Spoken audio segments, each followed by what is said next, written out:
Ahoy there, Captain Benzie here, coming at you with what to me is a very exciting new development. Now, regular viewers to this channel may recall that I've talked about Warhammer Odyssey a little bit in the past. This is a fantasy MMORPG, the likes of, say, World of Warcraft or RuneScape, set in Games Workshop's Warhammer World. And I don't mean the new sort of Age of Sigmar variant, which I do still love. I'm talking about the old school Warhammer World with the Empire, the Skaven, the Bretonnians, orcs and goblins, giants, elves of Ulthuan, the dark elves of Nagaroth, and all that kind of jazz. Now, I actually used to run a hobby centre when I lived in the UK. I was a Games Workshop hobby centre manager, ran my local hobby centre as a one-man store, thoroughly and love this universe so much, so I'm super excited that I get to both share my passion as a mobile gamer and my passion as a tabletop wargaming geek.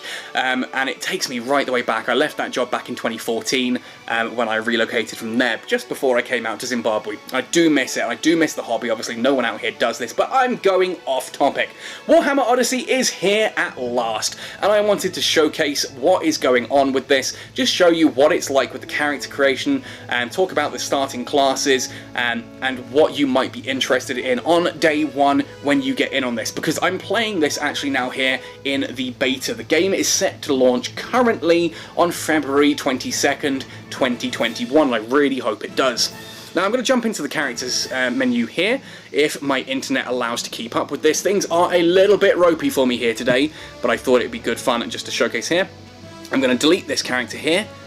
There we are. Yes, I know it can't be undone, because I want to have a look at some of the other ones. So basically, there are currently 6 different classes here in Warhammer Odyssey, all based on different classes and characters and units from the tabletop game. And obviously, if you've played things like the Warhammer role-playing game, some of these will be familiar, or things like, I don't know, I think on the App Store currently, you do actually have Warhammer Quest, which was a cool little sort of almost like D&D crossed with a board game.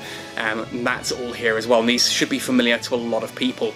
Now, when we start the game currently, we have the 6 different classes across 3 different races. First of all, with the humans, we have the Witch Hunter. Now, I love Witch Hunters. These have always been a really cool part of the Empire's backstory. These guys are DPS. They don't heal or tank. They are pure, unadulterated DPS, both ranged and close combat. In the backstory, witch hunters are there to root out, as the name suggests, witches and the other servants of the Chaos Gods, that sort of corrupting influence inside the Empire. So these are kind of like your Spanish Inquisition, crossed with your local police, crossed with the FBI. They are badass guys and gals, very cool outfits, very cool DPS class.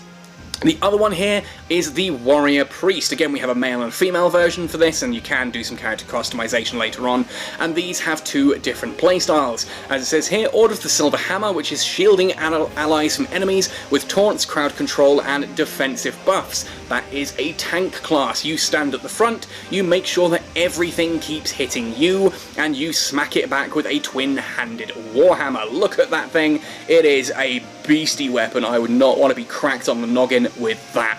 The second is the Order of the Cleansing Flame. Support allies with powerful heals and crush enemies with a 2-handed hammer. So run into combat, beat enemies around the face with that massive golf club whilst healing up your allies. Warrior Priests are servants of Sigmar. Sigmar is kind of the patron deity of the entire Empire, and he's all about sort of protecting everything to do with humanity, which makes sense then that Warrior Priests get both the option of tanking and healing. And to me, that's quite unusual. I played a lot of different MMOs in my time, you know, back in like Final Fantasy XIV, and things like World of Warcraft and that. I don't think there are many other classes out there that can actually do tanking and healing. They tend to be much exclusive, like you can get a tank and DPS, or you get heal and DPS, but you rarely get tank and healing crossover.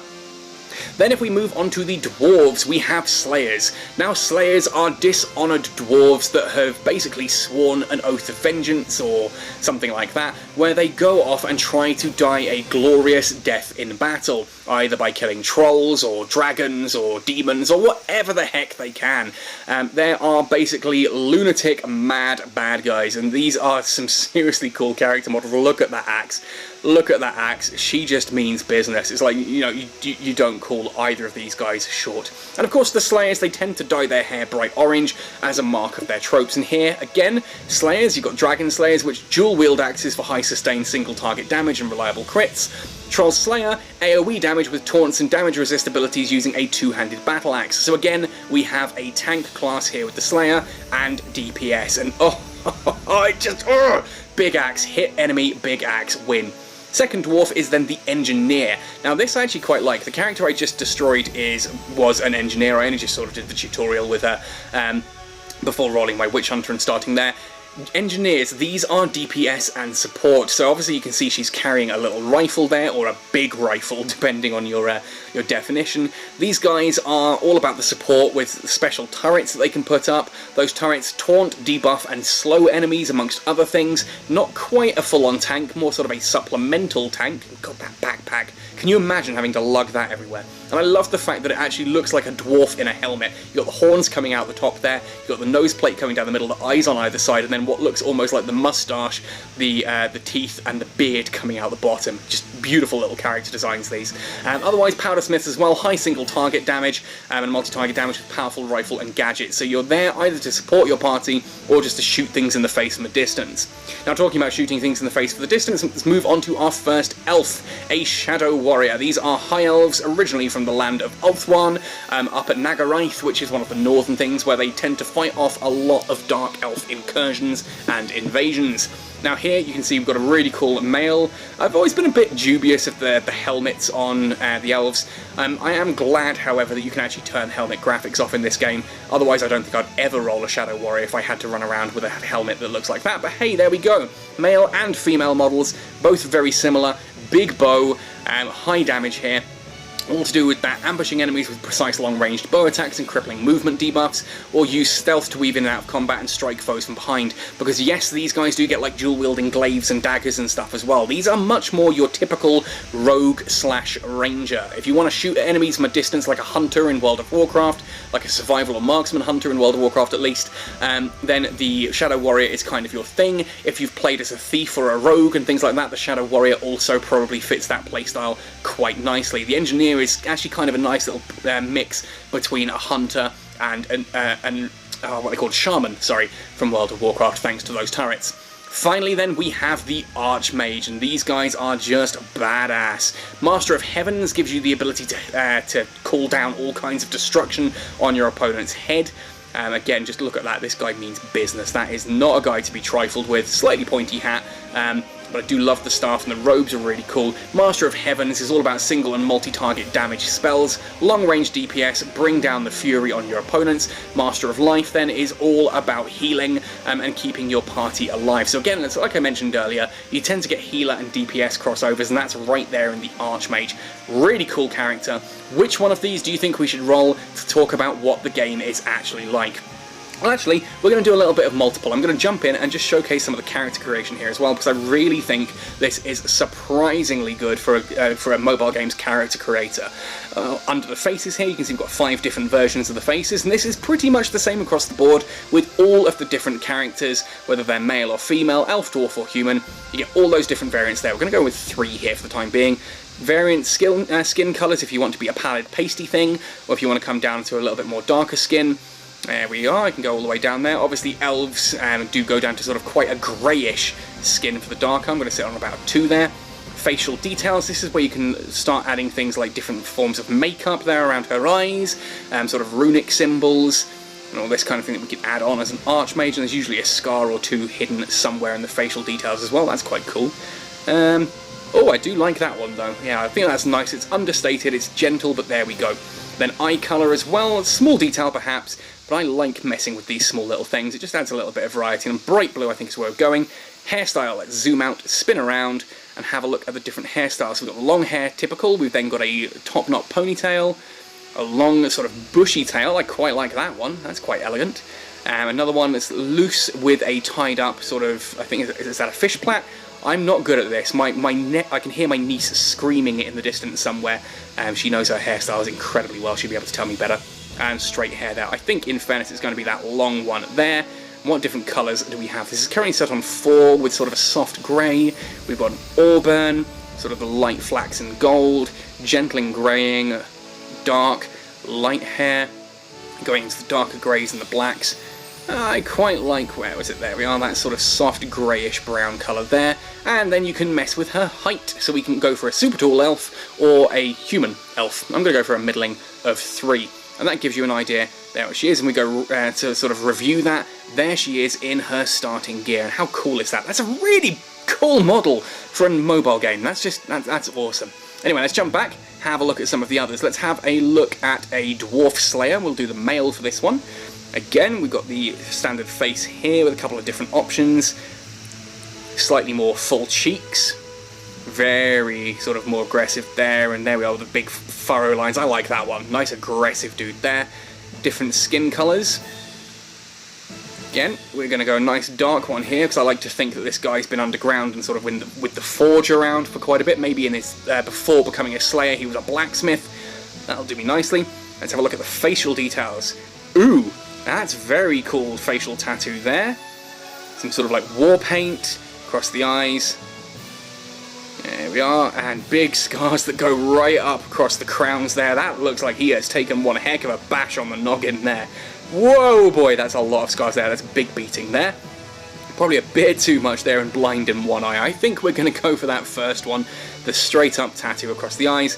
Different eye colours again. I think blue is going to twin with that tattoo nicely. And let's have a look at the different hairstyles. Male Slayers tend to have that kind of mohawk, so I'm imagining all of these are going to be mohawks. A top knot mohawk, sort of a quiff mohawk, a bouffant mohawk, and a triple mohawk. Okay, those are pretty cool. I think of all of these, yeah, I quite like, there we are, the wavy forward one. I think it's a bit much. We'll go for the wavy backward one.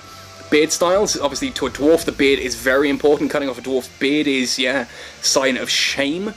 So this guy is going to have a nice big thick bushy beard. Whoa, that looks like it hurts. How do you hold that many rings up in your beard? No, we're going to go for this one. And hair colour, this, I'm going to be a purist here. You can change the hair colour to different things, but it is in the backstory that Slayers do dye their hair orange as a mark of the role. And again, the height, we can go right down to teeny dwarf or big dwarf, like nearly human or like basically a halfling. Keep it in the middle and have a look at what you'd look like in your starting gear as a Slayer. Who needs armour? I'm here to kill things until eventually something kills me honourably. That's so cool. Okay, let's have a look at one of the human classes. I'm going to go Warrior Priest, and we'll have a look at the female Warrior Priest this time, because male Warrior Priests are very common in the Warhammer world. I think every model I've ever seen of a Warrior Priest is male. Let's have a look at the different faces, because, whoa, that looks angry. She means business. For Sigmar, I will smash you in the face with a hammer. That's, again, very aggressive. A little bit calmer. Okay, I think we're probably going to... Oh, there we are.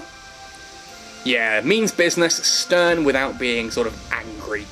Skin colour, again, we can take this all the way down, different versions there. Going to keep her fairly pallid there, sort of midland. And facial details, what do we have here? We've got things like freckles, mark of Sigmar on the forehead, sort of a phoenix design across the eyes, which comes in different colours. Of course, we start getting the scars. There's going to be a blind eye scar. There it is, blind eye scar for the win. Eye colour, we'll go with the green on this one. And what different hairstyles do we have? So we've got this kind of shaved at the bottom undercut. We've got a bowl cut, Bill Gates would be proud. A side swipe there, that looks a little bit like, what's her name from Hunger Games, third part, Natalie Dormer. Her character, I can never remember the character's name, pretty cool. Shaved sides, top wave, short messy, and the wave there. It's going to be the side cut, isn't it? It's going to be the side cut, because that's just awesome. And the different colours here. Let's go for something nice and pale. I think that, yeah, the blonde's going to work. And again, with our starting gear here, there she is, ready to go in and mean business. So let's just jump one more, because I do want to see what a Shadow Warrior male would look like. Oof. Oh, angry boy. Angry, angry, angry boy. There we are, I think I'm going to go for that one there. Stick with the angry. Facial details again, we've got face paints and all kinds of scarring. Blind eye scar, there's always a blind eye scar. Let's go with that, because why not? Bright blue hair, bright blue eyes. Let's have a look at the different hairs. Ooh, what was that one? That's almost our Sephiroth. Every elf has a Sephiroth haircut, and it means you're going to be running around, and there is always going to be an elf named Elrond, there is always going to be a Legolas, and there is always going to be a Sephiroth. And if World of Warcraft taught me anything, it's that the fact that it says that name's already taken stops nobody. You'll get Sephiroth spelt with 1s instead of the I's and 3s instead of the E's. There'll be like Legolas 1432 because that's how many other ones there were. Yeah, it's crazy. Crazy how people do this. Let's go for a white-haired elf, I think, and let's actually jump in on this one. I'm going to delete this character later, but I just want to showcase what we are looking at when you first jump in, so you know what the game looks like and it plays. I will skip through the cinematic, leave that to you. Now, basically, the game starts off with you. Essentially, your caravan gets ambushed by beastmen in the Drakvald forest, and Drakvald obviously means dragon woods in sort of the Old Empire language. So we have our typical move, we've got a talk button here, this is actually our action button that does all kinds of things. So Lenadrion is telling us that we have survived, gather our wits, gives us an ancient codex, and then tells you basically to go on and look for this Dieter Rolash guy. So we're going to have a little run around. It's nice. I love the graphics on this. I think for a mobile game, this is insane. Now we are still in beta, and it's worth pointing out. I'm hoping this will actually record, but if I flick this open at the side here, which side is it? There we are. My Game Genie for the Asus ROG phone. Have a look at that temperature there in the bottom left, bottom right. 48 degrees Celsius this is running at, and that is with me running the Asus ROG 3's fan on the back of this device, because holy heck, this thing gets hot. Now it says tap the button. If you actually hold it, you do the proper combo. It's a 3-blow combo for every weapon in the game. There goes our first Gore Ambusher. On to the next one. Again, graphically, I am super impressed with this. Now this tutorial is fairly on the rails. It's not like most MMOs where you kind of jump in and it's, hey, here's your first quest, now here's another quest, and another quest, and another quest, and you can kind of grab 3 or 4 in one go, and then run out and do them. This tutorial is pretty much one at a time. It's only once you reach your destination that things start to open up and you get a few more quests here and there. It is very much designed to teach you there. We've taught how to shoot things with your bow, how to use your special attack, this one here. Now we're going to talk to Dieter Rolsch. We seem to know our way around a battlefield. Shadow Warrior, yeah, perhaps. I mean, I am a Shadow Warrior, the chances are I should do. Pathfinder, we must retreat. Inform our dwarf friend that we are calling a retreat. He's not a dwarf, don't worry, he's not the one we're going for. Now, again, it's fairly straightforward at this time. I think this is actually instanced. I've not seen any other players running around this point, so I think this is kind of the RPG without the MMO aspect to it. It's just enough to sort of teach you the ropes and have you running around, how to pick up quests, how to use your combat. We've had sort of how combat works. We're now going to have a look at like looting for a quest, those good old fetch quests. Run down the road and pick up the 3 crates that you see and then give them to so-and-so at the other end. Nice and simple, nice and straightforward. Now, I can imagine some of you are watching this who have played Eve Echoes and are like, hang on, is this a good thing? Is Benzie going to be giving up on Eve Echoes anytime soon? No, not at all, but this is a game that I have been looking forward to in a long time, so I do wholeheartedly expect to be making a lot more content on this as time goes on. So there'll be a few less Eve Echoes videos, I suppose. If I'm putting out 5 a week, maybe 3 will be Eve Echoes, 2 will be this, unless there's something big going on in either game and it might go either way. Don't really know, we'll see. I'm not going to leave Eve Echoes anytime soon. I do want to be still making content for both. Yes, I know how all this combat works. Basically, you can build up your attack bars at the top there. I'm really excited for this, and I do hope that some of you guys will be trying this one out when it launches as well. As I said at the point, you can kind of download this through like app stores like taptap.io. That's where I managed to grab this version of it and log in.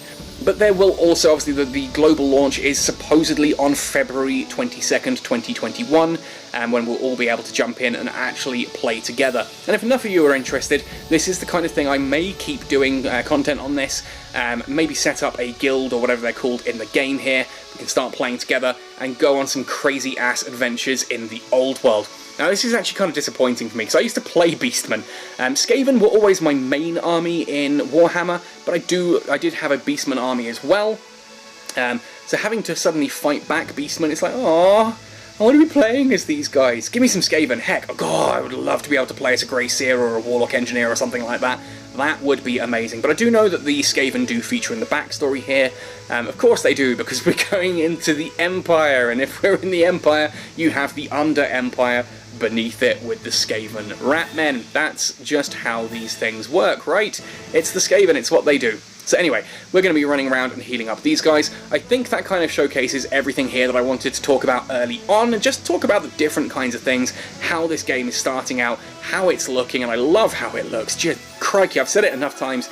Graphically, this game is super, super impressive. Like, I'm really impressed with these, and it feels like a traditional MMO. As I said, things are a bit on rails here at the start, perhaps, but once we start getting into it, once you're into the main city and start going into your first real combat zone, you do start picking up like 3-4 quests all in one go that you can do in different areas. Be fetch quests, finding out what's going on. There are riots in the city, there's all kinds of crazy stuff happening, and it's all about that. Now that we're here as well, I wanted to get to this point just to talk about how things go here, because this is really cool. Obviously, you've got all of your different stats here, and it's not just your typical strength and dexterity and everything that's been in every game since Gary Gygax first made Dungeons & Dragons. They have taken things a little bit different here, and actually rolled it in quite nicely with the kind of stats you would expect to see in the Warhammer universe. Now, you've got things like weapon skill, accuracy, initiative, wounds, focus, and leadership. Weapon skill, these all do different things based on your different class and your different gear. So you do have this auto-assign function that just puts the stats where the game thinks you'll probably want them, and that's probably good enough to start with. You also get new actions as you level up. Not only do you get to add these to the different buttons here and move them around. There we go, let's put that on one. You can also upgrade these. You get these action points that you can use across different things. Like here, obviously, this is going to go on Deft Strike. Deft Strike is one of those I'm going to be using so much early on. We may as well upgrade that one. As we continue down further on, you'll see you do start to get choices here at different levels, and you can start to choose where you're going to put those AP. Your inventory is a simple drag and drop system where you can move things into your inventory, move them back onto your character. You've got all the different weapon slots as you would imagine, your chest, legs, and feet, alongside helm, which can be switched on and off, which I'm super happy about. Shoulder pads, back, and gloves. Then we have jewellery, loads of different versions of jewellery there, 4 rings, 2 bracelets, and a necklace. And then we've got fashion accessories on top there. Now, I know a lot of folks are going to be wondering, hang on, how is this game making its money? Is this free to play? Is it a subscription model? It appears to be free to play. The shop is currently closed, but the things I've discovered so far is inventory has a limit. As you start collecting items, your inventory will fill up, and you either need to sell those or dump them off at a bank. You can then buy more inventory space with real world money, and it looks like you can buy a bigger bank with real world money as well. That seems to be how the game is going to be getting the majority of its money. That's all I've encountered so far. I've been playing for about 8 hours, currently on my Witch Hunter.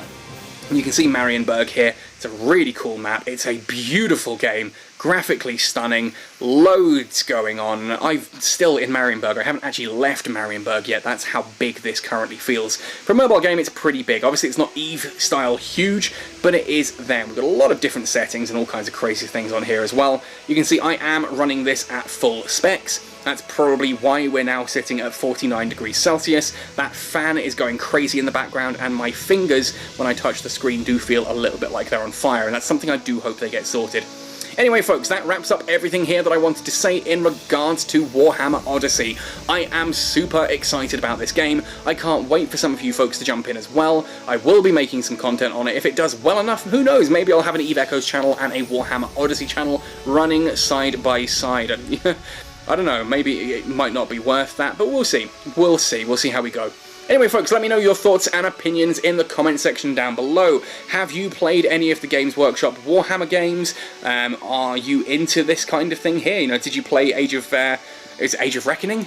AOR. I remember it's called Warhammer AOR. The PC version of the Warhammer World, Warhammer MMO.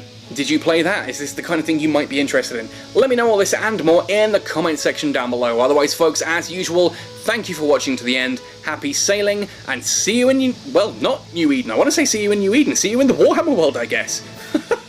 That feels amazing to say. Happy sailing, and see you in the Warhammer World.